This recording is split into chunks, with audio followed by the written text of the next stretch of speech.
الحمد لله وكفى وسلام على عباده الذين اصطفى أما بعد فأعوذ بالله من الشيطان الرجيم بسم الله الرحمن الرحيم لقد نصركم الله في مواطن كثيرة ويوم حنين إذ أعجبتكم كثرتكم فلم تغن عنكم شيئا وضاقت عليكم الأرض بما رحبت ثم وليتم مدبرين سبحان ربك رب العزة عما يصفون وسلام على المرسلين والحمد لله رب العالمين اللهم صل على سيدنا ومولانا محمد وعلى آل سيدنا ومولانا محمد وبارك وسلم اللهم صل على سيدنا ومولانا محمد وعلى آل سيدنا ومولانا محمد وبارك وسلم اللهم صل على سيدنا ومولانا محمد وعلى آل سيدنا ومولانا محمد وبارك وسلم۔ سیرت کا سلسلہ چل رہا ہے، فتح مکہ کے واقعات بیان ہو چکے ہیں تقریباً الحمدللہ۔ مکہ مکرمہ فتح کرنا کا جو مقصد تھا اس میں بنیادی مقصد یہ تھا کہ اس کو توحید کا مرکز بنایا جائے، بت پرستی کو ختم کر دیا جائے اور تمام بتوں کو ختم کر دیا جائے۔ تو فتح مکہ کے موقع پہ حضور صلی اللہ علیہ وسلم نے بیت اللہ شریف کے اندر جو ان کا سب سے بڑا بت تھا حبل، ان کے سارے خداؤں کا بڑا خدا، یعنی کہ ان کے خداؤں کا بھی خدا تھا ان کے عقیدے کے مطابق، اور اس کو آپ نے گرایا۔ احد کے موقع پہ ابو سفیان رضی اللہ تعالیٰ عنہ نے اسی حبل کی جے کو پکارا تھا، اور حبل کے سامنے 60 تیر پڑے رہتے تھے، کسی پہ لکھا ہوتا لا اور کسی پہ لکھا ہوتا نعم۔ نعم کا مطلب ہاں، یس، اوکے، لا بالکل نہیں، ہرگز نہیں، تو یہ اس کا مطلب تھا۔ لا کا مطلب تھا نہیں اور نعم کا مطلب تھا ہاں، یس، نو۔ تو عرب کے لوگ جب کوئی کام کرنا چاہتے تھے، فال نکالنے آتے تو ان تیروں کو اٹھاتے، اور جو حبل کا پجاری یا وہاں پہ جو مجاور وغیرہ کو بڑا بیٹھا ہوتا وہ ان کو ایک ہلاتا اور وہ اندر سے تھیلے سے نکالتے، اور لا لکھا ہوتا اس کا مطلب ہے کہ کام نہیں کرنا، اور نام لکھا ہوتا کہتے ہیں ہاں کرنا ہے۔ تو یہ سلسلہ ہوتا تھا۔ بیت اللہ شریف کے اندر 360 بت تھے، ان کو بھی توڑا گیا۔ بعض روایتوں میں یہ بھی موجود ہے کہ حضرت ابراہیم علیہ السلام اور حضرت اسماعیل علیہ السلام کے بھی کچھ نہ کچھ انہوں نے شکلیں بنا کے رکھی ہوئی تھیں، مجسمے وغیرہ۔ اور اسی طرح یہ بھی کہیں نہ کہیں کتابوں میں ہے کہ حضرت عیسیٰ علیہ السلام کی تصویر بھی موجود تھی، تاہم بیت اللہ شریف کی دیواروں میں تصویریں لگی ہوئی تھیں جن کو پھر مٹا دیا گیا اور ان کے نشانات کو ختم کر دیا گیا۔ مکہ مکرمہ یعنی مسجد حرام کو بتوں سے پاک کرنے کے بعد آقا صلی اللہ علیہ وسلم نے ایک عام حکم عطا فرما دیا کہ جس کے گھر میں جو بھی بت ہیں وہ ان کو خود ہی توڑ دیں۔ ایک عام حکم ہوا کہ جس کے گھر میں جو بھی بت ہیں وہ خود توڑ دیں۔ اب ہم مسلمان دیکھیں کہ بتوں کے بارے میں ہمارا کیا معاملہ۔ الحمدللہ عقیدے کے حساب سے تو ہم نے گھر میں کوئی بت نہیں رکھا ہوا، لیکن کہیں ہم دیکھتے ہیں کہ کوئی نہ کوئی مجسمہ، اسٹیچو اور اس طرح کی چیزیں ہمارے گھروں میں ہیں۔ ان کو ختم کرنے کی ضرورت ہے۔ یہ انہی کی یادگاریں ہیں اور انہی کی طرف انسان کو لے جاتی ہیں، ہمیں اس سے بچنا چاہیے۔ اور کہیں پہ اگر انسانوں کے بت نہیں رکھے ہوئے تو وہاں جانوروں کے ہیں، ہاتھی کے، مچھلی کے، اور جناب اسی طرح گھوڑے کے تو بہت ہیں، گھوڑا پسند بھی سب کو زیادہ ہے، اور گھوڑے کے تو بہت زیادہ مجسمے گھروں میں موجود ہیں۔ تو ان کو ختم کرنے کی ضرورت ہے۔ ان کو بیچنا، ان کو خریدنا، ان کو گھر میں لگانا، سجانا، یہ سب کے سب چھوڑ دینے والی چیزیں ہیں، ان زندگی میں برکتیں ختم ہو جاتی ہیں۔ تو حضور صلی اللہ علیہ وسلم نے گھروں سے بتوں کو توڑنے کا حکم دیا، ختم کرنے کا حکم دیا۔ ایک یہ بھی گھر ہے، یہ اللہ کا گھر ہے، اس کے اندر بھی بت نہیں ہونے چاہیے۔ بہت سارے بت ہوتے ہیں، کچھ لکڑی کے ہوتے ہیں، کچھ پتھر کے ہوتے ہیں، اور کچھ خیالات کے بت ہوتے ہیں۔ انسان ایک خیالی بت بنا کے اس کی پوجا کر رہا ہوتا ہے، یعنی کسی کی محبت میں ڈوب کر بس اسی کو اپنا خدا بنا کے پیچھے پیچھے چل رہا ہوتا ہے، اللہ اور اس کے رسول کو اور احکامات کو بھلا بیٹھتا ہے۔ تو بتوں کو توڑ، لکڑی کے ہوں کہ پتھر کے یا تخیل کے بتوں کو بھی ہمیں توڑنا ہے۔ نبی علیہ السلام نے حکم دیا کہ اپنے گھروں سے بتوں کو توڑ دو، ختم کر دو۔ ہمیں چاہیے کہ اگر ہمارے گھر میں اس طرح کوئی اسٹیچو، کوئی مجسمے، چاہے وہ انسانی شکل کے ہوں یا جانوروں کے، ان کو اپنے گھروں سے نکالیں، توڑیں، ان کو بت شکن بنیں، ان کو توڑیں۔ اس کے بعد نبی علیہ السلام نے تقریباً 15 دن تک مکہ کا جو اور قیام رہا، اس میں کیا کیا؟ آپ نے مختلف صحابہ کرام کو چھوٹی چھوٹی جماعتیں دے کے مختلف علاقوں میں بھیجا۔ وہ تو پورا مکہ اور پورا عرب جگہ جگہ بت تھے، اور بعض بت ایسے تھے جن کی بڑی عزت ہوتی تھی اور ان کو حج کے مناسک میں بھی باقاعدہ کردار دیا جاتا تھا۔ یہ جو حبل تھا نا، یاقوت احمر، لال یاقوت کا بنا ہوا تھا، اور اس بت کو سب سے پہلے جس نے کعبہ میں لا کے رکھا تھا اس کا نام تھا خزیمہ بن مدرکہ۔ نبی علیہ السلام نے مکہ کے اطراف میں ٹیمیں بھیجیں کہ بھئی بتوں کو گرانا ہے۔ تو عزا قریش کا بت تھا، اور لات اہل طائف کا، اور منات بھی ایک بہت بڑا بت تھا۔ اہل عرب کا اعتقاد تھا کہ خدا سردیوں میں لات کے پاس وقت گزارتا ہے، قیام کرتا ہے، اور گرمیوں میں عزا کے پاس۔ عزا کے سامنے عرب کے لوگ وہ تمام رسومات بجا لاتے تھے جو کعبہ میں ہوتی تھیں۔ عزا کا طواف بھی کرتے تھے، اس کے اوپر بھینٹ اور قربانیاں بھی چڑھاتے تھے۔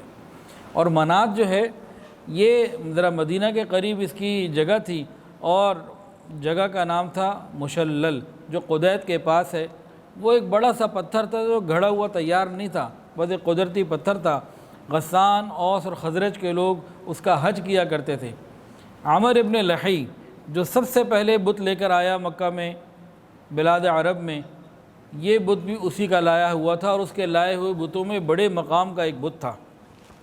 اوس اور خزرج والے جب حج کرتے تھے تو جو سر منڈوانے کا معاملہ ہوتا تھا نا، حلق کا، قصر کا، وہ اس بت کے پاس آ کے کیا کرتے تھے، منات کے پاس۔ اتنا اس کا مقام تھا۔ اور قبیلہ حذیل کا ایک بت تھا، اس کا نام تھا سواع، وہ بھی ایک پتھر تھا، اور اس کے جو متولی تھے بنو لحیان تھے۔ یہ بت پرستی کے وہ طلسم تھے جن کو ختم کرنے کے لیے اب اسلام آ چکا تھا، اور پوری دنیا سے ان کو مٹانے کی تیاریاں کی جا چکی تھیں۔ پورے عرب سے ان کو مٹانے کی تیاریاں کی جا چکی تھیں۔ اللہ رب العزت نے اپنے محبوب کو اپنے پیاروں کے ساتھ بھیجا تھا۔ تو حضور صلی اللہ علیہ وسلم نے 25 رمضان المبارک 8 ہجری کو حضرت خالد ابن ولید رضی اللہ تعالیٰ عنہ کو 30 آدمیوں کے ساتھ بھیجا، 30 سوار بھیجے، گھوڑ سوار، اور فرمایا کہ ان کا جو بڑا مشہور بت ہے عزا، اس کو جا کے ختم کر دو، گرا کے آ جاؤ۔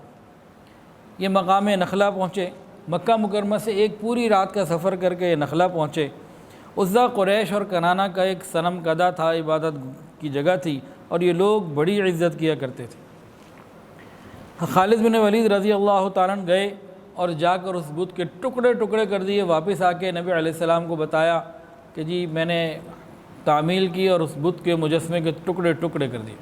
نبی علیہ السلام نے فرمایا تم نے کوئی چیز دیکھی تھی پتھر کے بت کے سوا کچھ اور بھی دیکھا؟ انہوں نے کہا کیا مجھے تو کچھ نہیں ملا، میں نے تو کچھ نہیں دیکھا۔ فرمایا کہ نہیں، ابھی تم عزا کو ختم کر کے نہیں آئے، دوبارہ جاؤ اور دوبارہ جا کے گراؤ، دوبارہ جا کے اس کو ختم کرو۔ حضرت خالد بن ولید رضی اللہ تعالیٰ عنہ پورے جوش اور جذبے کے ساتھ نکلے، دوبارہ وہاں پہنچے تو وہ ان کے ہاتھ میں ننگی تلوار تھی، اور وہ ختم کرنا چاہتے تھے وہ کیا چیز ہے جس کو پہلے میں نہ پا سکا۔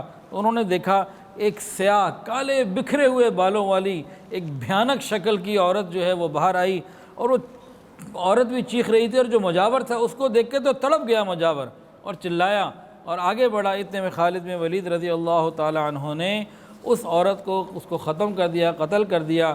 جب نبی علیہ السلام کے پاس آ کے آپ نے رپورٹ کی، نبی علیہ السلام نے فرمایا ہاں یہی عزا تھی، اب وہ ہمیشہ کے لیے مایوس ہو گئی۔ وہ مقام نخلہ میں تھی، اور بنو سلیم اور بنو شیبان اس کے مجاور تھے۔ پھر ایک طرف نبی علیہ الصلوۃ والسلام نے حضرت عمر ابن عاص رضی اللہ تعالیٰ عنہ کو بھیجا. جس بت کی طرف بھیجا اس کا نام تھا سواع. حفاظ کرام بیٹھے ہیں، قرآن مجید میں سورہ نوح کے اندر آتا ہے وَدًّا وَلَا سُوَاعًا وَلَا يَغُوثَ وَيَعُوقَ وَنَسْرًا. تو سواع ان میں سے ایک. وَدًّا وَلَا سُوَاعًا وَلَا يَغُوثَ وَيَعُوقَ وَنَسْرًا. یہ 5 لوگ کون تھے؟ یہ حضرت نوح علیہ السلام کی قوم میں ان کے ناموں کے بت بنائے ہوئے تھے. یہ بڑے نیک، اللہ کے نیک لوگ تھے. جب ان کا انتقال ہو گیا، شیطان نے لوگوں کے دل میں ڈالا، یہ بڑے پیارے تھے تو ان کی ذرا شکلیں تصویریں بنا کے رکھ لو اپنے پاس، ان کے مجسمے بنا کے رکھ لو، یہ یاد آتے رہیں گے. تو اس نیت کے ساتھ کہ ہاں یہ اچھے لوگ تھے، ہم ان کو دیکھیں گے، یہ ہمیں یاد آتے رہیں گے، ان کی اچھائیاں ہمیں یاد آتی رہیں گی، تو اچھی نیت کے ساتھ بت بنا کے عبادت خانے میں رکھ لیے. عبادت نہیں کرتے تھے. وہ نسل ختم ہو گئی، آہستہ آہستہ دوسری نسل آ گئی اور نسلیں تبدیل ہوتی گئیں، حتیٰ کہ شیطان نے ان لوگوں کے دل دماغ میں بٹھا دیا کہ یہی خدا ہیں. ہم کہتے ہیں گھر میں اگر اسٹیچو ہے، بت رکھے ہوئے ہیں، گھوڑے کے، ہاتھی کے، شیر کے اور جناب اس طرح مختلف یا انسانوں کے مورتیاں رکھی ہوئی ہیں، کیا فرق پڑتا ہے؟ اللہ حفاظت فرمائے. تو ہمیں ایسی چیزوں کو رکھنے کی ضرورت ہی کیا ہے؟ تو حضرت عمر ابن عاص رضی اللہ تعالیٰ عنہ کو سوا کی طرف بھیجا کہ بھئی جاؤ اس کو ختم کر کے آؤ. یہ مکہ مکرمہ سے 3 میل کے فاصلے پر تھا یہ بت، اور اس کا جو بت خانہ جو ہے جہاں پہ لوگ عبادت کے لیے آتے تھے. جب وہاں پہنچے تو اس بت کا جو مجاور تھا نا، اس نے ذرا ارادے دیکھے، پوچھا کس ارادے سے آئے ہو؟ کہا کہ ارادہ کیا، ختم کرنا ہے، گرانا ہے، اس کو توڑ دینا ہے. اس نے کہا ہو ہی نہیں سکتا، یہ ہمارا خدا ہے، یہی تم سے نمٹ لے گا، تمہارے لیے یہی کافی ہے، تمہیں نہیں چھوڑے گا. یہ عمر بن عاص رضی اللہ تعالیٰ عنہ نے اس کو سمجھایا کہ ابھی تک تم انہی بیوقوفی کی بات پہ اڑے ہوئے ہو، نہ یہ سن سکتے ہیں، نہ دیکھ سکتے ہیں، نہ بول سکتے ہیں، نہ کھا سکتے ہیں، نہ پی سکتے ہیں، اپنے نفع نقصان کے تو یہ مالک نہیں ہے، تمہیں کیا نفع نقصان یہ دے سکتے ہیں؟ انہوں نے کہا ٹھیک ہے تم جاؤ، وہ تمہارا بھی کرتا ہے نا تمہیں برابر. حضرت عمر ابن عاص رضی اللہ عنہ تلوار ہاتھ میں تھی، آگے بڑھے، اس کے ٹکڑے ٹکڑے کر دیے. جب اس کے مجاور نے دیکھا نا کہ ہمارا خدا اپنے آپ کو نہ بچا سکا، یہ ہمیں کیا بچائے گا، تو فوراً کلمہ پڑھ کے مسلمان ہو گئے. ان کے پاس اتنے بت ہوتے تھے اور بتوں کی اتنی عادت ہوتی تھی کہ الامان والحفیظ. ایک واقعہ آپ کو سنا دوں، شروع میں سنایا تھا. یہ مکہ کے لوگ اور عرب کے لوگ بت پرستی میں اتنے زیادہ گر چکے تھے کہ بغیر بت کے سفر بھی نہیں کرتے تھے. سفر میں بھی بت لے لیتے، اور اگر سفر میں بت لے جانا بھول جاتے تو راستے میں کوئی پتھر پکڑ لیتے اور اسی کا تھوڑا سا بت وغیرہ کچھ بنا کے اسی کی عبادت شروع کر دیتے.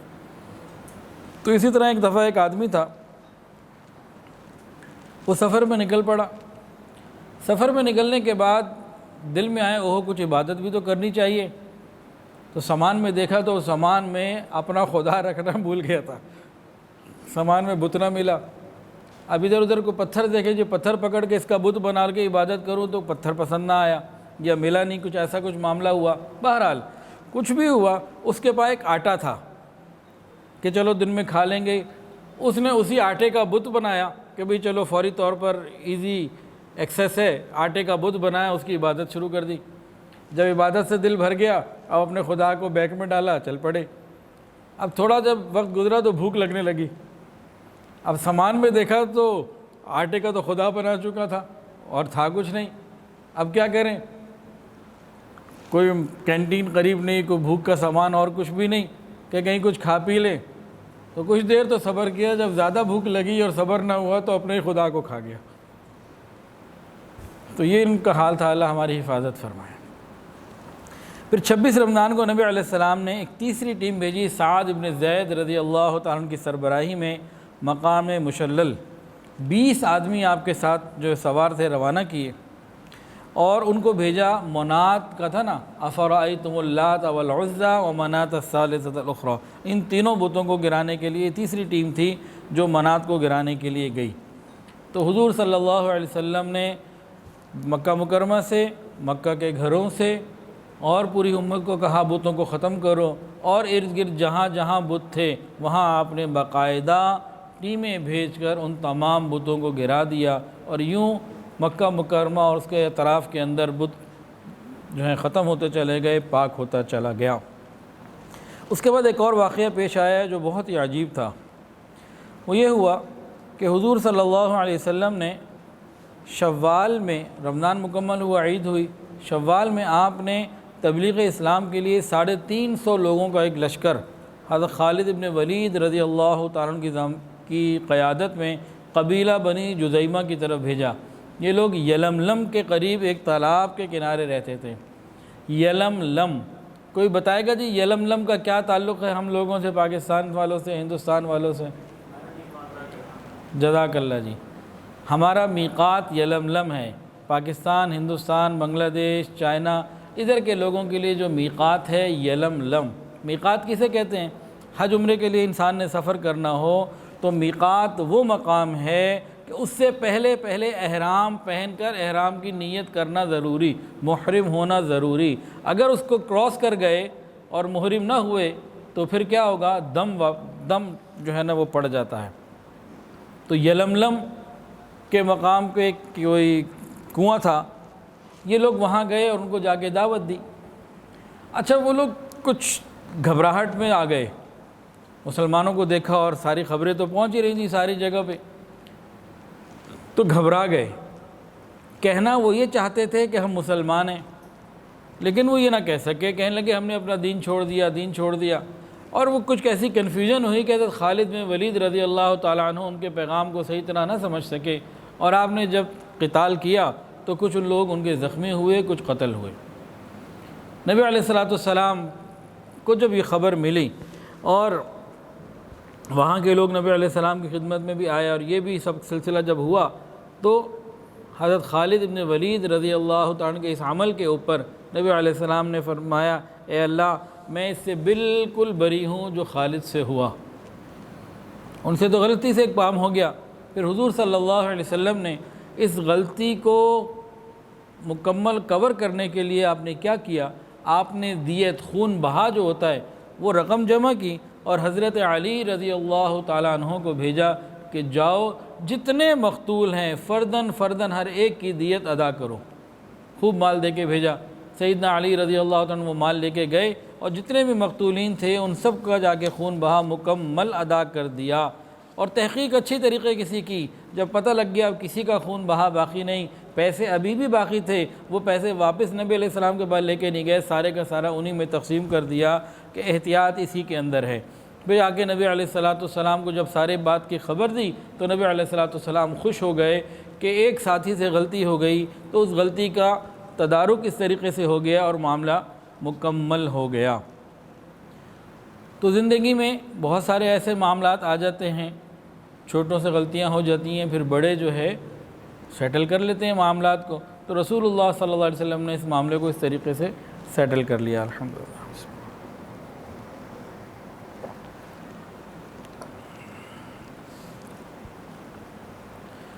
مکہ مکرمہ فتح ہو چکا، ارد گرد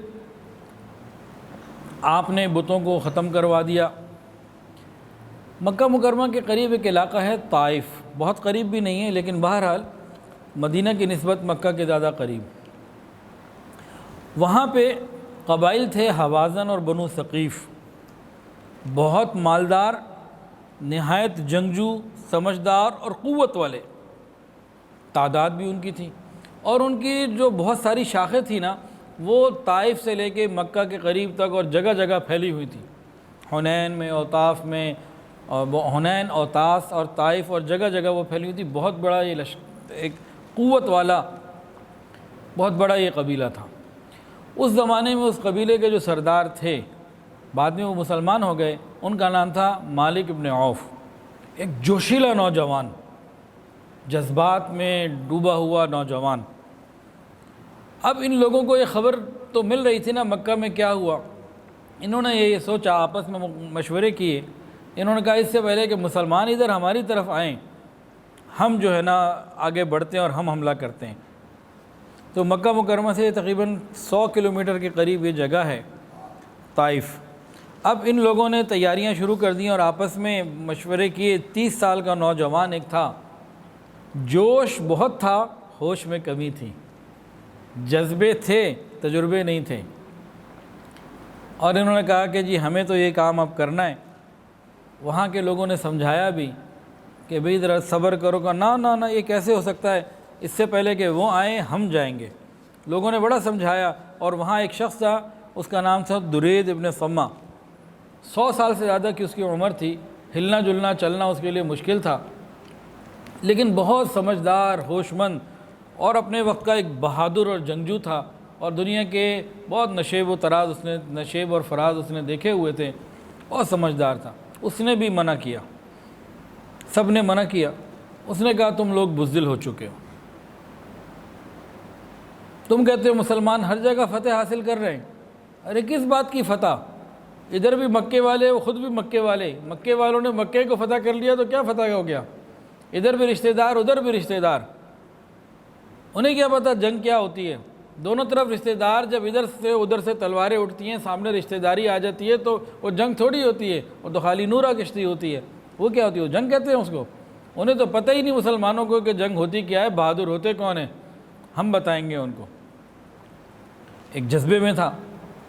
اب ساری شاخوں کو جمع کیا، ساری اپنے قبیلے کی برانچز کو، تقریباً تیار ہو گئیں سوائے 2 کے، کلاب اور کعب، بنی کعب اور بنی کلاب۔ انہوں نے کہا اس وقت مشرق اور مغرب سب مل کر محمد رسول اللہ صلی اللہ علیہ وسلم کے خلاف جنگ کے لیے تیار ہو جائیں، وہ پھر بھی ناکام ہو جائیں گے کہ ان کے ساتھ اللہ کی مدد ہے۔ انسانوں سے تو جنگ ہو سکتی ہے، خدا کی مدد کا مطلب خدا کے ساتھ جنگ کیسے کوئی کر سکتا ہے؟ ہم تو شریک نہیں ہوتے۔ لیکن اکثر لوگ شریک ہو گئے، اور ان لوگوں نے، کہیں کتاب میں 24,000 کی تعداد ہے، کہیں اس سے کچھ زیادہ بھی ہے، بہرحال 24,000 جنگجوؤں کے اوپر ایک لشکر جرار تیار کر لیا گیا۔ اور جب لشکر بھی تیار ہوا نا، یہ جوشیلا نوجوان، انہوں نے جناب کیا کیا؟ انہوں نے مالک ابن عوف، نام تھا مالک ابن عوف، میں نے شاید پہلے عوف ابن مالک بول دیا، مالک ابن عوف، حکم دے دیا کہ ہر شخص اپنی بیوی کو، اپنے بچوں کو، اپنے اونٹوں کو، بکریوں کو، اور اپنے گھر میں جو سونا چاندی مال سب کچھ کو لے کے نکلے۔ اور اس کے ذہن میں آئیڈیا کیا تھا کہ جب بندہ سب کچھ لے کے نکلا ہوا ہوگا، پھر یہ بے جگری سے لڑے گا اور شکست نہیں کھائے گا، اور شکست ہو گئی تو جب اس کو اپنے مال بچے سب ساتھ نظر آئیں گے، پھر لڑنے کے لیے تیار ہو جائے گا۔ یہ اس نے فیصلہ کیا، اور یہ تیاری کر کے سب کو نکال دیا، سب کے بھی سب جو ہے نا ایسے ہی لڑائی لڑنی ہے کہ بس اب مسلمانوں کو ایک دفعہ ہی ختم کر دینا ہے۔ اس موقع پہ درید ابن صمہ نے پھر کہا، راستے میں پہنچے، ایک جگہ تھی اوتاس، وہاں پہنچ کے درید نے پوچھا کہاں پہنچے؟ انہوں نے کہا اوتاس۔ انہوں نے کہا یہیں ٹھہر جاؤ، یہ لڑائی کے لیے بہترین جگہ ہے، پرفیکٹ۔ کچھ فضائل بتایا اس جگہ کے لڑائی کے اعتبار سے، تجربہ کار آدمی تھا۔ وہاں جب پڑاؤ ڈالا نا تو اس کو کچھ آوازیں آئیں، اس نے کہا یہ کیسی آوازیں؟ اونٹوں کا بولنا، گدھوں کا چیخنا، بکریوں کا آواز کرنا، بچوں کا رونا، یہ سب کیا ہے؟ تو اس کو بتایا گیا کہ مالک ابن عوف نے سبھی کچھ لے لیا، بیوی بچے مال اور مویشی سب کچھ لے لیا۔ بھئی کیوں لیا؟ بھئی اس لیے لیا کہ اگر فتح ہو گئی تو ٹھیک ہے، اور شکست ہو گئی تو یہ ان کی وجہ سے اور زیادہ لڑیں گے۔ اس نے کہا اس سے بڑی بیوقوفی کیا ہو سکتی ہے؟ جب شکست کا موقع ہو، وہاں سے بھاگنا ہو، اس وقت تیر اور تلوار تو کام دے سکتے ہیں، یہ اپنے بیوی بچے اور اپنی مال مویشی اور اپنی دولت یہ کیسے کام دے سکتی ہے؟ یہ تو بلکہ الٹا پاؤں کی زنجیر بنے گی، نقصان کا ذریعہ بنے گی، ہمارے روک کا ذریعہ بنے گی۔ لیکن وہ کہ جی ہر طریقے سے میں نے فیصلہ کر لیا ہے، بس وہی، اب کچھ نہیں ہو سکتا۔ لیکن مالک بن عوف ایک جوانی کے جذبے میں کہ بس ہمیں جانا ہے اور یہ سب کچھ کرنا ہے۔ تو بہرحال جب اس طرح کی تیاریاں وہاں ہو رہی تھیں تو حضور صلی اللہ علیہ وسلم کو بھی اطلاعات ملیں۔ جب نبی علیہ السلام کو ان حالات اور واقعات کی اطلاعات پہنچی تو آپ نے حضرت عبداللہ ابن ابی حدر اسلمی رضی اللہ تعالیٰ کو تحقیق کے لیے روانہ کیا۔ وہ تقریباً 2-3 دن کئی دن وہاں رہے، اور واپس آ کے نبی علیہ السلام کو اطلاعات دیں کہ وہ بڑے جوش کے ساتھ، جذبے کے ساتھ، پوری تیاریوں کے ساتھ آ رہے ہیں، اور یہ ارادے ہیں، بچے بھی آ رہے ہیں، عورتیں بھی آ رہے ہیں، لا رہے ہیں اپنے بکریاں، اونٹ، مویشی، مال، سب کچھ کو لے کر وہ آ رہے ہیں۔ نبی علیہ السلام نے فرمایا فکر نہ کرو، اللہ مسلمانوں کو فتح عطا فرمائیں گے، یہ سارا کچھ اللہ تعالیٰ مسلمانوں کو ہی دے دیں گے۔ جب یہ اطلاع ساری مل گئی تو نبی علیہ السلام نے بھی تیاری کی۔ تو جو مدینہ سے لوگ آئے تھے نا، ان کی تعداد تھی 10,000۔ مکہ میں جب آئے تو کچھ اور لوگ مسلمان ہو گئے، وہ حنین کی طرف جب نکلے، طائف کی طرف، تو لوگوں کی تعداد تھی 12,000، 2,000 لوگ اور بڑھ گئے، اور کہیں پہ ہے کہ 14,000 ہو گئی، اور پہلے 12,000 تھی، تو بہرحال 2,000 لوگ بڑھ گئے، ان کو کہا ہے طلقاء۔ ان میں اکثر جو تھے نئے نئے مسلمان جو فتح مکہ کے موقع پہ ہوئے تھے، جنہوں نے پرانی آزمائشیں اور وہ جو ریاضت کی بھٹیاں اور عبادات اور صحبت انہیں نہیں ملی تھی، نئے نئے مسلمان تھے، تو یہ لوگ چلے، اور بہت بڑی تعداد میں عورتیں، بچے اور لوگ چلے جو مسلمان نہیں تھے، مسلمانوں کا تماشا دیکھنے کے لیے چلے کہ اب ہم جائیں گے، دیکھیں گے مسلمانوں کو اگر فتح ہوتی ہے کہ شکست ہوتی ہے، کیا ہوتا ہے۔ اور بہت سے لوگ اس ارادے میں تھے کہ جی ان کے پاس تو قوت ہے، طائف والوں کے پاس، تو مسلمانوں کو شکست اگر ہو جاتی ہے اور شکست کے اسباب بنتے ہیں تو ہم موقع پا کر حضور پاک صلی اللہ علیہ وسلم کو شہید کر دیں گے۔ اپنوں میں کچھ لوگ ایسے چل رہے ہیں جو ہیں اپنوں میں، لیکن ان کا ارادہ کیا ہے، جب موقع ملا حضور صلی اللہ علیہ وسلم کو شہید کر دیں۔ اب نبی علیہ السلام، صحابہ جانثار بھی شامل ہیں، نئے نئے مسلمان بھی شامل ہیں، اور ایسے لوگ بھی جو تماشا دیکھنے والے اور کچھ ایسے جو موقع کا فائدہ اٹھانے والے، ہر قسم کے لوگ ساتھ موجود ہیں، اور آپ کا یہ سفر شروع ہو گیا۔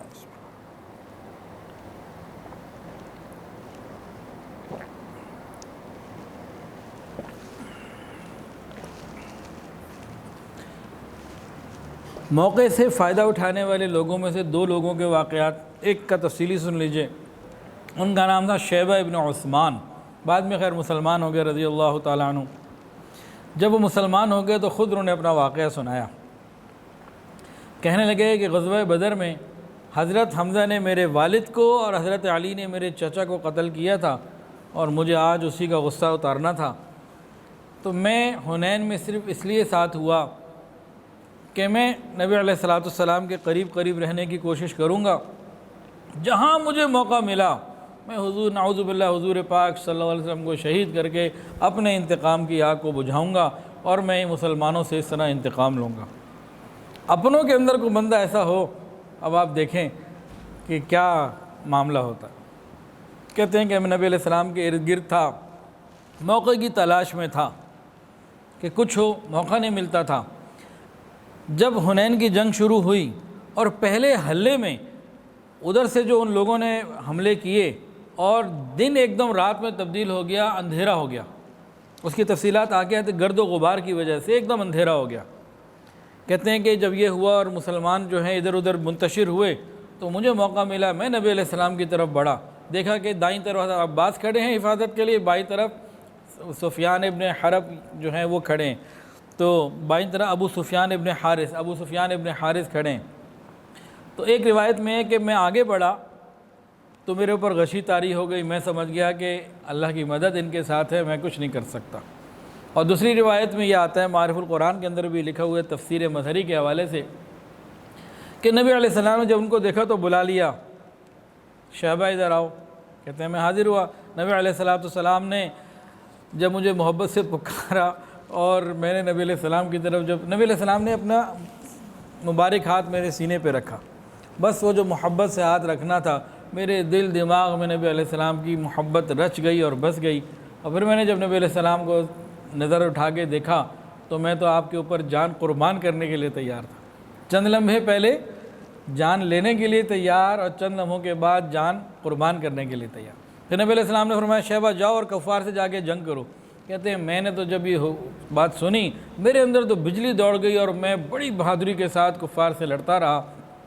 جب جنگ مکمل ہو گئی، سارے کام مکمل ہو گئے، پھر میں نبی علیہ السلام کے پاس جب آیا، اس وقت رسول اللہ صلی اللہ علیہ وسلم نے میرے دل کے سارے حالات کھول کے رکھ دیے کہ تم اس لیے مکہ سے چلے تھے اور یہ تمہاری نیتیں تھیں، اور میرے ارد گرد تم اس لیے تھے کہ موقع ملے تو حملہ کرو۔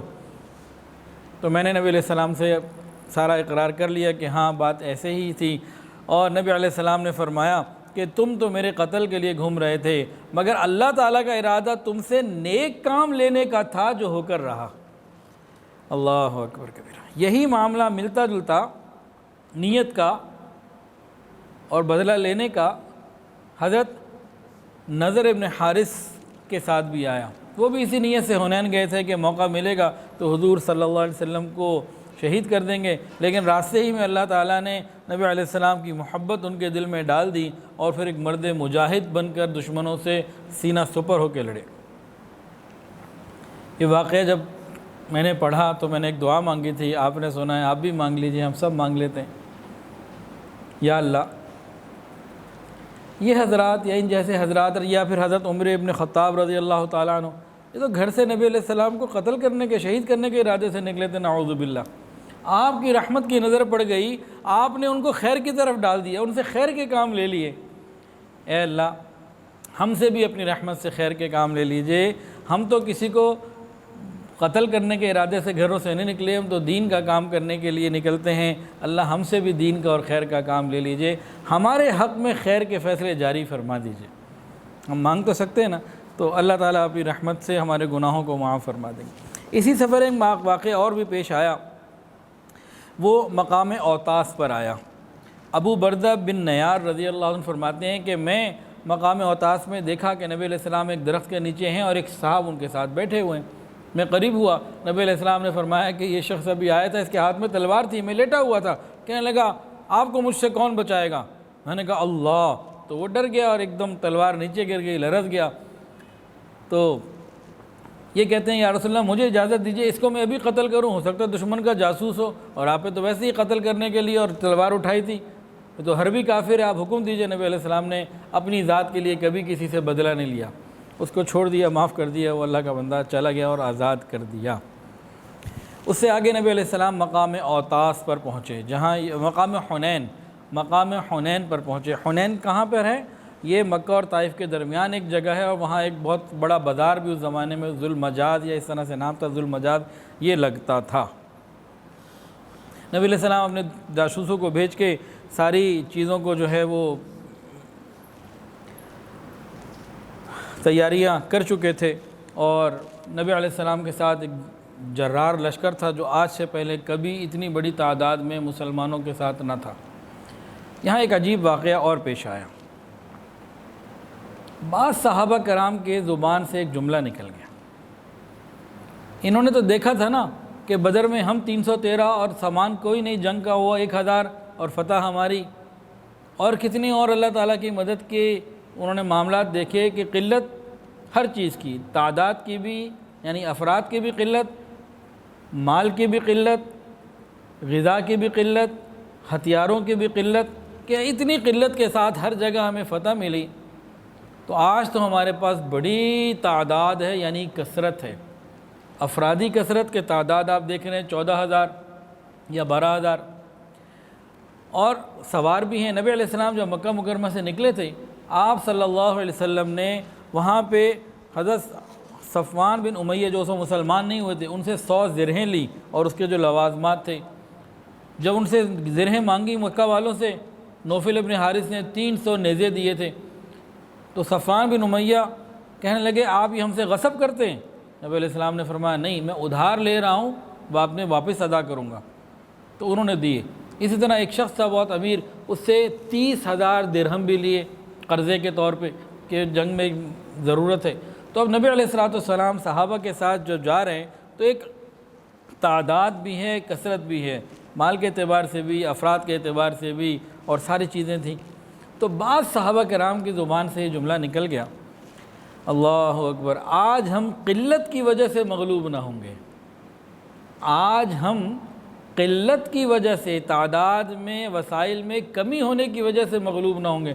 ہاں اگر اللہ کا فیصلہ ہی کچھ اور ہے، وہ تو پھر اللہ ہی ہے، اپنی جو اس کی مرضی ہے، لیکن قلت کی وجہ سے آج ہم مغلوب نہیں ہوں گے. یہ جملہ ایک نکلا. یہ صحابہ کرام کون تھے؟ جنہوں نے توحید کا سبق خانقاہ نبوت سے سیکھا تھا، جنہوں نے توحید کا سبق، سب کچھ اللہ سے ہونے کا یقین انہوں نے خانقاہ نبوت اور رسالت سے سیکھا تھا.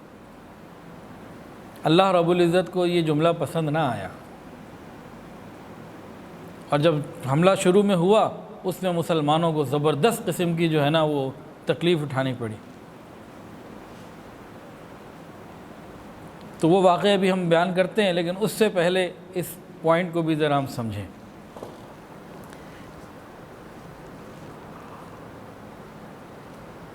یہ خیال کیوں پیدا ہوا؟ ایک تو اس کی وجہ یہ ہے کہ اللہ رب العزت قیامت تک سب کو یہ بتا دینا چاہتے تھے کہ مسلمانوں کے ساتھ جو اللہ کی مدد ہے وہ ان کے ایمان اور عمل کی بنیاد پر ہے. تعداد، اسلحہ، پیسہ، سیاست، ان بنیادوں پہ نہیں، ایمان اور عمل اور یقین کی بنیاد پر ہے، عزم کی بنیاد پر ہے. ایک تو یہ بات قیامت تک کے لیے بتانی تھی. لیکن ایک اور نقطہ بھی بڑا ہی لطیف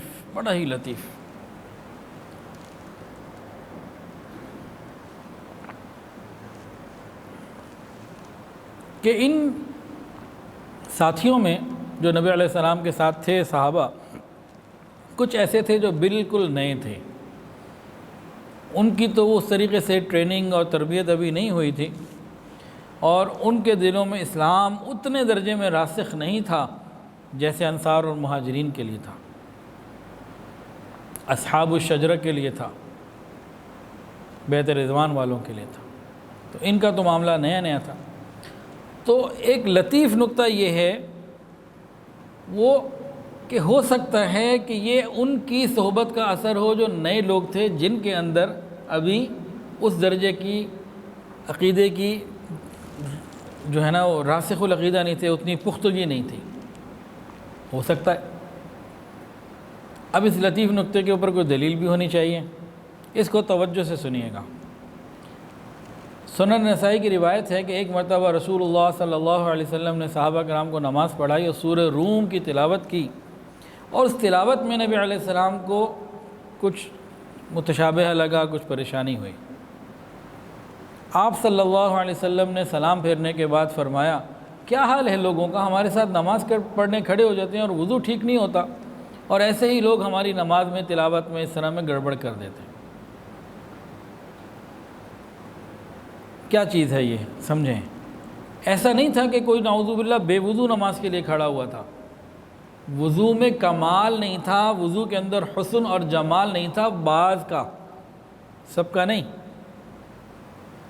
گویا کہ فرائض ہم اپنی زبان میں سمجھیں تو فرائض وغیرہ پورے تھے، آداب مستحبات کی مکمل رعایت نہیں تھی، وضو عین اپنے اعلیٰ معیار پہ نہیں تھا بعض لوگوں کا.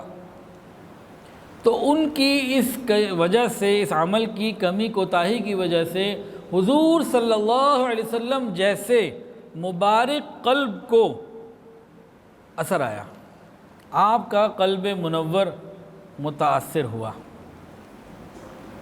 تو ہی تو آپ نے فرمایا نا کہ ان کے وضو کی وجہ سے یہ مسئلہ پیش آیا. یہ پکی روایت ہے. اب یہاں سے نقطہ کیا نکالنا ہے؟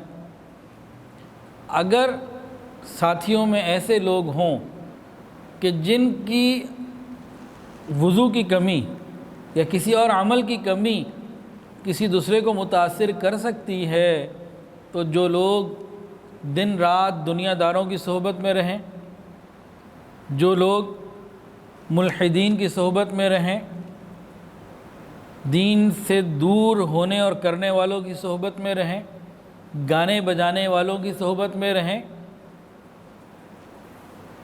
اور ایسے لوگوں کی صحبت میں رہیں جو دنیا کے اندر غرق ہوئے ہیں، دین سے ہٹے ہوئے ہیں، ان کے دلوں کا کیا حال ہوتا ہوگا؟ کچھ سمجھ میں آیا ہے؟ اوپر سے گزر گیا لگتا ہے.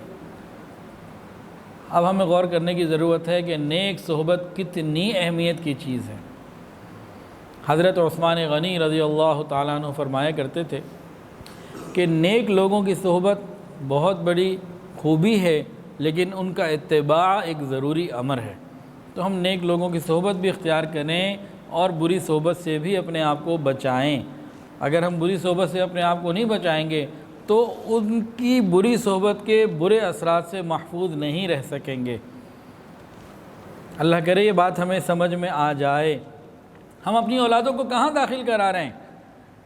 کیا صحبت مل رہی ہے؟ ہم خود ان باتوں پہ اوپر غور کریں۔ خیر، یہ جملہ تو نکل گیا اور اللہ رب العزت کو یہ جملہ بالکل پسند نہ آیا۔ ہوا کیا؟ ہوا اس طریقے سے کہ جو حنین والے تو جوش اور جذبے میں تھے نا، یہ طائف والے، ثقیف اور حوازن والے،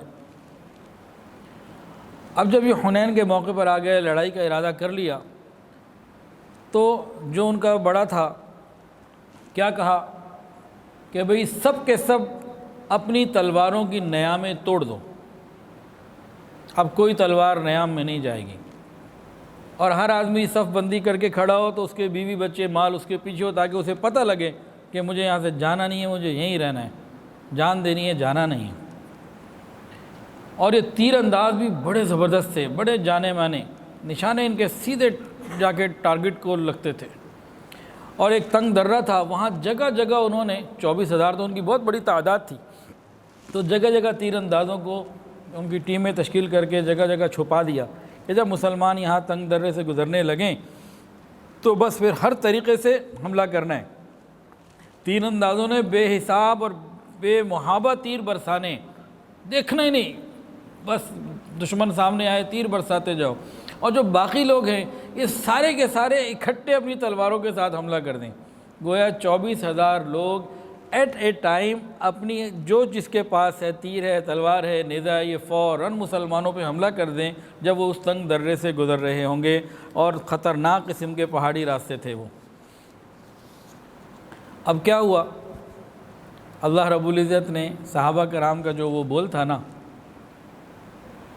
ان کی تربیت کے لیے، ہمیں سمجھانے کے لیے پھر کیا معاملہ ہوا کہ نبی علیہ الصلوۃ والسلام جب آگے بڑھے ہیں اور پیچھے پیچھے صحابہ ہیں 12,000 کے 14,000، تو ادھر سے ان لوگوں نے اکٹھے حملہ کر دیا۔ ان لوگوں تو اس کی امید ہی نہیں تھی، اچانک حملہ ہوا اور 24,000 لوگوں کا اکٹھا حملہ، کوئی چھوٹی بات تو نہیں تھی۔ اب ادھر سے مسلمان پوری طریقے سے اس اچانک حملے کے لیے تیار نہ تھے، تو یہ بھی گھبرائے، اور 12,000 یہ 24,000 وہ، پھر جانور الگ۔ اب جب دھول اڑی اور تتر بتر ہوا معاملہ اور سب چیزیں منتشر ہوئیں، تو اتنا گرد و غبار ہوا کہ دن رات میں تبدیل ہو گیا، یعنی اتنا اندھیرا ہو گیا کہ کچھ نظر ہی نہ آئے، اور وہ اس افراتفری اور انتشار میں، بھاگ دوڑ میں گرد و غبار اتنا ہوا، اور تمام صحابہ کرام 100-150 کے علاوہ، ایک روایت میں 100 سے کم، ایک میں 300 سے کم، یہ سارے کے سارے ادھر ادھر منتشر ہو گئے، اور ایک دوسرے کے ساتھ رابطہ بھی نہیں، ایک دوسرے سے بالکل بے خبر ہو گئے۔ لیکن حضور پاک صلی اللہ علیہ وسلم جیسا بہادر کوئی بھی نہیں تھا، آپ ایک قدم بھی پیچھے نہ ہٹے اور آپ مستقل بڑھتے رہے۔ آپ کے ساتھ 100 کے قریب صحابہ تھے، ایک روایت میں 300 کے قریب، وہ نبی علیہ السلام کے ساتھ تو رہے، لیکن ان کے دل کی تمنا اس موقع پہ یہ ہو رہی تھی کہ نبی علیہ السلام آگے ابھی نہ بڑھے، کہ پیچھے حالات بہت بدل گئے، لیکن نبی علیہ السلام اسی طرح استقامت کے ساتھ جو ہے وہ ڈٹے رہے، اور آپ صلی اللہ علیہ وسلم نے اس وقت پھر آواز لگائی اور سب کو پکارا کہ بھئی کہاں ہو، ادھر چلے آؤ، میں ادھر ہوں۔ اور نبی علیہ السلام نے فرمایا انا النبی لا کذب انا ابن عبد المطلب، کہ میں سچا نبی ہوں اور اس میں کوئی جھوٹ نہیں ہوں، میں عبد المطلب کی اولاد ہوں۔ اور حضرت عباس رضی اللہ تعالیٰ عنہ کو نبی علیہ السلام نے فرمایا، اونچی آواز سی ان کی کہ آواز دو، ان کو بلاؤ۔ انہوں نے پھر بار بار آوازیں دیں، یا معشر الانصار، اے گروہ انصار کدھر ہو تم، ادھر واپس پلٹ آؤ۔ یا اصحاب الشجرہ، اے بیت رضوان والے، درخت کے نیچے جہاد کی بیعت کرنے والے، موت کے اوپر کدھر ہو، واپس آؤ۔ بار بار آوازیں دی، جیسے جیسے جس کو آواز آتی ویسے ویسے وہ پلٹ کے منٹوں میں واپس آئے، اور جب انہوں نے آگے مل کے حملہ کیا تو بس تھوڑی ہی دیر کے اندر نقشہ بدلا ہوا تھا، 70 بندے ان کے قتل ہو گئے، باقی سارے بھاگ گئے، اور ان کا بے شمار مال جو ہے نا وہ مال غنیمت کے طور پہ مسلمانوں کے حصے میں آیا۔ 6,000 جو ہیں وہ قیدی بنے، اور 24,000 اونٹ ملے، 40,000 سے زائد بکریاں ملیں اور 4,000 اوقیہ منوں کے حساب سے چاندی ملی۔ یہ سب چیزیں مسلمانوں نے مال غنیمت کو جمع کیا اور یہ بھاگ گئے۔ نبی علیہ السلام نے پھر آگے بڑھ کے اوطاس میں اور مختلف مقامات کے جو اور لوگ تھے لڑائی کے لیے ان کو بھی شکست دی۔ پھر یہ سارے کے سارے بھاگ کے طائف کے قلعے میں جمع ہو گئے۔ اب ذرا قرآن مجید کی کچھ آیات ہیں اس غزوے کے بارے میں، اس کو بھی سنتے ہیں اور اس کا ترجمہ بھی سنتے ہیں۔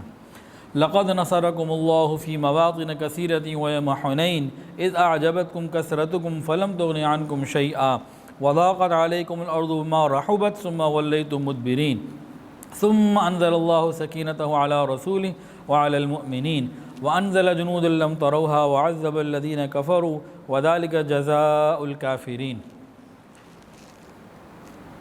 تم کو خدا تعالیٰ نے لڑائی کے موقع، حقیقت یہ ہے کہ اللہ تعالیٰ نے تمہاری بہت سے مقامات پر مدد کی، اور خاص طور پر حنین کے دن جب تمہاری تعداد کی کثرت نے تمہیں مگن کر دیا تھا، مگر وہ کثرت تعداد تمہارے کچھ کام نہ آئی، اور زمین اپنی تمام تر وسعتوں کے باوجود تمہارے اوپر تنگ ہو گئی اور تم پیٹ پھیر کے جانے لگے، میدان سے رخ موڑ لیا۔ پھر اللہ نے اپنے رسول پر اور مومنین پر اپنی طرف سے تسکین اور سکون کو نازل کیا، اور ایسے لشکر اتارے جو تمہیں نظر نہیں آتے تھے، اور جن لوگوں نے کفر اپنا رکھا ہے اللہ نے ان کو سزا دی، اور کافروں کا پھر یہی بدلہ ہے۔ ثم یتوب اللہ من بعد ذلک علی من یشاء، پھر کافروں کے لیے بھی ایک آسانی کر دی کہ ہاں اگر کوئی واپس آئے گا تو اللہ تعالیٰ توبہ کو قبول کرنے والے ہیں۔ تو اس قسم کے واقعات نبی علیہ السلام کو پیش آئے، اور بہرحال مسلمانوں کو پھر اللہ رب العزت نے فتح عطا فرمائی، اور مسلمان یہ مال غنیمت کو جمع کر چکے تھے۔ نبی صلی اللہ علیہ وسلم نے 10-12 روز انتظار کیا، مال غنیمت کو تقسیم نہ کیا، اور مال غنیمت کی تقسیم کی تفصیلات ابھی تھوڑی دیر میں آپ کو انشاءاللہ بتاتے ہیں۔ بہرحال شکست کے بعد حوازن و ثقیف کا جو سردار اور سپہ سالار مالک ابن عوف، یہ طائف میں جا کر قلعہ بند ہو کے بیٹھ گئے۔ قلعہ بہت مستحکم تھا، کئی سالوں کا غلہ اندر موجود تھا، کسی قسم کی اندر ان کو پریشانی نہ تھی، اور ہر طرف سے ان کے پاس تیر انداز، تیر اور ساری چیزیں موجود تھیں۔ یہ جا کے محاصرہ کر کے بیٹھ گئے۔ خیر نبی علیہ السلام نے درمیان میں ایک معاملہ اور بھی پیش آیا کہ نبی علیہ السلام نے ابو عامر اشعری رضی اللہ تعالیٰ کو ایک دستہ دے کے بھیجا کہ درید ابن سمہ جو ان کا بوڑھا تھا اس کو جا کے اور اس کی جماعت کو جا کے جو ہے نا وہ جا کے قتل کیا جائے۔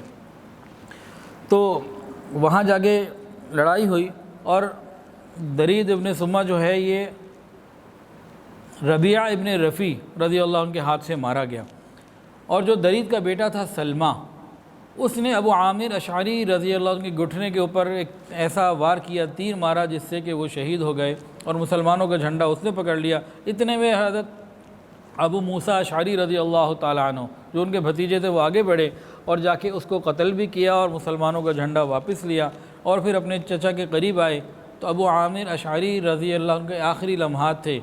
انہوں نے کہا کہ میرے بھتیجے، حضور صلی اللہ علیہ وسلم سے جا کے میرا سلام عرض کرنا، اور یہ عرض کر دینا کہ میرے لیے مغفرت کی دعا کر دیں۔ خیر یہ اپنے مقصد میں کامیاب ہو کے جب نبی علیہ السلام کی خدمت میں آئے، اپنے چچا کا پیغام دیا، بتایا کہ وہ شہید بھی ہو گئے، اور جاتے ہوئے آپ کو سلام بھی عرض کیا، دعاؤں کی درخواست بھی کی۔ تو حضور صلی اللہ علیہ وسلم نے اسی وقت وضو کے لیے پانی منگوایا، وضو کیا، اور اس کے بعد دعا کی، اے اللہ ابو عامر کی مغفرت فرما۔ پھر مزید دعا کی، اے اللہ قیامت کے دن اس کو بہت سے بندوں میں اونچا مقام عطا فرما، بہت سے بڑا مقام عطا فرما۔ ابو موسیٰ کہتے ہیں کہ موقع میں نے غنیمت جانا، میں نے دیکھا کہ میرے چچا کے لیے دعا ہو رہی ہے، ساتھ ہی ساتھ میں نے پھر اپنی فائل بھی پیش کر دی۔ میں نے کہا یا رسول اللہ میرے لیے بھی مغفرت کی دعا کر دیجئے۔ تو پھر نبی علیہ السلام نے دعا کی، اے اللہ ابو موسیٰ اشعری کے گناہوں کی بھی مغفرت فرما، اور قیامت کے دن اس کو یعنی ابو موسیٰ کو عزت کی جگہ عطا فرما۔ نبی علیہ السلام نے جتنے بھی غنیمت کے قیدی تھے، مال تھے اور مویشی تھے، یہ سارے کے سارے جعرانہ کی طرف جو ہیں وہ جمع کر دیے، اکٹھا کر لیا، اور ابو سفیان رضی اللہ تعالیٰ عنہ کو امیر وہاں مقرر کر دیا کہ آپ اس کی حفاظت فرمائیں۔ اچھا ہاں، ایک چیز جو شروع میں بتانا رہ گئی، بہت اہم بات ہے، نبی علیہ السلام جب مکہ مکرمہ سے نکلے تو اسید ابن عطاب رضی اللہ تعالی عنہ کو نبی علیہ السلام نے مکہ کا امیر حاکم مقرر کیا، نگران والی بنایا، اور ساتھ معاذ ابن جبل رضی اللہ تعالی عنہ کو مکہ مکرمہ والوں کو تعلیم دین دینے کے لیے رکھا۔ تو ایک کو حاکم بنایا اور ایک کو معلم بنایا، ایک کو کہا انتظامی امور کو دیکھو اور ایک کو کہا دینی امور کو دیکھو، اور یہ دو ذمہ داریاں دے کے نبی علیہ السلام وہاں سے نکلے۔ اور نبی علیہ السلام نے خود طائف کا سفر شروع کیا، طائف کا محاصرہ کرنے کا ارادہ فرمایا، لیکن طائف جانے سے پہلے حضرت طفیل ابن عمر دوسی رضی اللہ عنہ کو چند صحابہ کے ساتھ بھیجا کہ ایک وہاں قریب بت تھا ذوالکفین، اس کا نام تھا ذوالکفین، فرمایا کہ جاؤ اور اس کو جلا کے آ جاؤ۔ یہ چند لوگ گئے اور چند دنوں کے بعد واپس آ گئے، اور وہاں اپنا جو بت خانہ تھا اور بت تھا اس کو جلا کے ختم کر کے توڑ پھوڑ کے واپس آ گئے، اور نبی علیہ السلام کے ساتھ پھر یہ شریک ہو گئے، اور یہ منجنیق بھی لے کر آئے اور دبابہ بھی لے کر آئے۔ منجنیق پہلی مرتبہ اس غزوے میں استعمال کی گئی۔ غزوہ بدر یہ پہلا غزوہ تھا جو عرب کے ساتھ ہوا، اور غزوہ حنین یہ آخری غزوہ تھا جو اہل عرب کے ساتھ ہوا، اور دونوں میں اللہ تعالیٰ نے مدد نازل فرمائی، دونوں میں اللہ تعالیٰ نے فرشتوں کا جو ہے نا وہ نزول وہ فرمایا، بدر کے موقع پہ بھی اور حنین کے موقع بھی۔ غزوہ بدر کا بھی قرآن مجید میں ذکر، غزوہ حنین کا بھی قرآن مجید میں ذکر۔ اب یہ مالک ابن عوف نصری، یہ اب کیونکہ سپہ سالار اور کمانڈر تھے اپنی قوم کے، تو یہ طائف میں آ گئے، اور طائف میں آنے کے بعد کئی سال کا غلہ جمع کر لیا، ہر طرف سے اپنے آپ کو محفوظ کر لیا، اور قلعے کی فصیل جو بڑی دیوار ہوتی ہے وہاں تیر انداز بٹھا دیے اور تیار ہو کے بیٹھ گئے۔ ادھر مسلمانوں نے منجنیق بھی جو ہے نا اس کے ذریعے پتھر برسائے اور بڑی کوششیں کی، دبابہ میں بیٹھ کے آگے گئے، قلعے کی دیوار میں نقب لگانے کی کوشش کی، انہوں نے لوہے کی گرم سلاخیں اوپر سے پھینکنی شروع کر دیں، تیر ایسے جو ہے نا وہ برسائے کہ آگے نہیں بڑھ سکے۔ حضرت خالد بن ولید رضی اللہ عنہ نے آگے جا کے ان کو للکارا بھی کہ آؤ سامنے آ کے بات کرو، مقابلہ کرو۔ انہوں نے کہا ہمیں ضرورت ہی کوئی نہیں، کئی سال کا کھانا پینا اندر موجود، ہم نہیں آتے، آپ کرتے رہو محاصرہ جو کرنا ہے، نیچے نہیں اترنا ہم نے۔ خیر نبی علیہ السلام نے بہت تدبیر کی، پھر ایک تدبیر آپ نے یہ کی کہ وہاں کے دروازے کے پاس ایک اعلان لکھوا دیا یا لگوا دیا، کہا جو لوگ غلام ہیں وہ ہمارے پاس آ جائیں، ہم ان کو آزاد کر دیں گے۔ جو طائف کے لوگوں میں غلامی کی زندگی گزار رہے ہیں، جو غلام ہیں وہ آ جائیں۔ تو 12-13 غلام آ گئے، نبی علیہ السلام نے پھر ان کو آزاد کر دیا، اور وہاں باغات بھی تھے، نبی علیہ السلام نے حکم دیا ان باغات کو جلا دیا جائے۔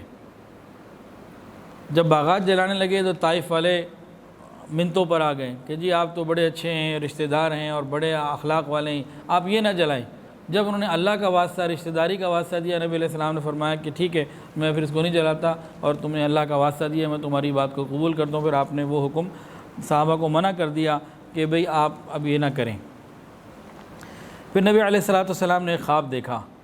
خواب یہ تھا کہ ایک دودھ کا پیالہ آپ کے سامنے پیش کیا گیا، اور اتنے میں ایک مرغ آیا، اس نے چونچ ماری اور وہ پیالہ جو دودھ تھا نیچے گر گیا۔ آپ نے یہ خواب جناب صدیق اکبر رضی اللہ تعالیٰ عنہ کو سنایا۔ انہوں نے کہا محسوس یہ ہوتا ہے کہ یہ قلعہ ابھی فتح نہیں ہوگا۔ اس کے بعد نبی علیہ السلام نے نوفل ابن معاویہ دیلمی کو بلایا اور ان سے پوچھا کہ ابھی کیا مشورہ ہے، محاصرے کو باقی رکھا جائے یا واپس چلا جائے؟ تو انہوں نے عرض کیا یا رسول اللہ، لومڑی اپنے بھٹ میں ہیں، آپ ٹھہرے رہیں گے تو اسے پکڑ لیں گے، اور اگر آپ واپس چلے جائیں گے تو آپ کا کوئی نقصان نہیں ہوتا۔ بعض صحابہ نے، جس میں حضرت عمر کا بھی نام آیا ہے، انہوں نے کہا یا رسول اللہ آپ ان کے لیے بد دعا کر دیجئے۔ کون ہے؟ طائف والے۔ آپ ان کے لیے بد دعا کر دیجئے کہ اللہ انہیں ویسے ہی تباہ کرے۔ تو نبی علیہ السلام نے فرمایا کہ نہیں، بد دعا تو میں نہیں کر سکتا۔ محاصرے کو اٹھا لیا اور واپسی کا سفر آپ نے شروع کیا، اور دعا کر کے شروع کیا اے اللہ ان لوگوں کو ہدایت دے، ان سب کو مسلمان کر کے میرے پاس بھیج دے۔ چنانچہ نبی علیہ السلام واپس چلے گئے۔ کچھ ہی دنوں کے بعد یہ قلعہ خود بخود فتح ہو گیا، سب لوگ مسلمان ہو گئے، اور مالک ابن عوف نصری ان کا سردار خود آپ کی خدمت میں ہو کر مسلمان ہوئے، مشرف و اسلام ہوئے۔ تو یہاں تک یہ حنین کے اور طائف کے معاملات تھے۔ پھر اس کے بعد کچھ واقعات ابھی ہیں تقسیم غنائم کے، کہ مال غنیمت کی تقسیم، اور اس میں بھی کچھ تفصیلات ہیں۔ تو وقت مکمل ہو چکا، انشاءاللہ العزیز زندگی رہی تو اگلی بدھ کو انشاءاللہ اس کے اوپر بات ہو جائے گی۔ کچھ مال غنیمت سے متعلق باتیں ہیں اور کچھ جو چیزیں ہیں وہ حقوق سے متعلق ہیں۔ حقوق کی بات ابھی کر لیتے ہیں، 4-5 منٹ ہیں۔ مال غنیمت کا واقعہ تھوڑا سا تفصیلی ہے۔ نبی علیہ السلام جب حنین کے لیے چلے تھے تو راستے میں ایک مقام تھا، وہاں آپ رکے اور آپ نے فرمایا تھا کہ ہم خیف بنی کنانہ میں قیام کریں گے۔ یہ وہ جگہ ہے جہاں قریش نے مسلمانوں کے سوشل بائیکاٹ کے لیے ایک دفعہ معاہدہ کیا تھا، تو نبی علیہ السلام وہاں رکے۔ تو علماء نے فرمایا کہ انسان کو اپنی پرانی کیفیت بھی یاد رکھنی چاہیے تاکہ اللہ تعالیٰ کی طرف اس کی نیت لگی رہے، جڑی رہے اور اللہ تعالیٰ ہی کی طرف متوجہ رہے۔ اچھا، نبی علیہ السلام نے چلتے وقت بعض لوگوں سے ہتھیار مانگے ادھار۔ انہوں نے کہا جی آپ غصب کرنا چاہتے ہیں؟ نبی علیہ السلام نے فرمایا نہیں، میں ادھار لینا چاہتا ہوں۔ تو یہاں یہ بتایا چاہے دشمن بھی ہو، کافر ہی کیوں نہ ہو، کسی کے ساتھ ظلم اور زیادتی نہیں ہو سکتی اور سب کا ہی خیال کرنا ہے۔ اور اس غزوے میں جو سب سے بڑی بات سمجھائی گئی وہ یہی ہے کہ مسلمانوں کو کسی وقت بھی اپنی جمعیت اور طاقت پر غرور نہیں ہونا چاہیے۔ جس طرح بے سر و سامانی میں اللہ کی مدد کی طرف انسان کی توجہ رہتی ہے، بالکل اسی طرح تمام تر ساز و سامان ہونے کے ساتھ بھی نظر انسان کی اللہ ہی پر رہے۔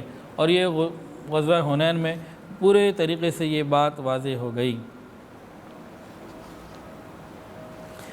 نبی علیہ السلام سے کہا گیا آپ بد دعا کر دیجئے، لیکن نبی علیہ السلام نے بد دعا کی درخواست کے اوپر ان کے لیے بد دعا نہیں کی بلکہ اہل طائف کے لیے دعائیں کیں۔ اس میں کیا سبق مل رہا ہے؟ اس میں سبق مل رہا ہے کہ مسلمانوں کا جنگ اور جہاد کا فقط مقصد اللہ تعالیٰ کے نام کو بلند کرنا ہے، دشمن کو زیر کرنا نہیں بلکہ ان کو ہدایت پر لانا ہے۔ کہ اصل مقصد ان کو ہدایت پر لانا ہے، ان کو مارنا نہیں۔ اللہ اکبر کبیرہ۔ باقی ایک دو چیزیں اور بھی اس سے متعلق ہیں، انشاءاللہ اگلی بدھ کو پھر بات ہوگی۔ وآخر دعوانا ان الحمدللہ رب العالمین۔ ویڈیو کے نیچے سبسکرائب کے بٹن پہ کلک کریں، بیل کے آئیکن پہ کلک کیجئے تاکہ ہر نئی ویڈیو کی نوٹیفیکیشن آپ کو مل جائے۔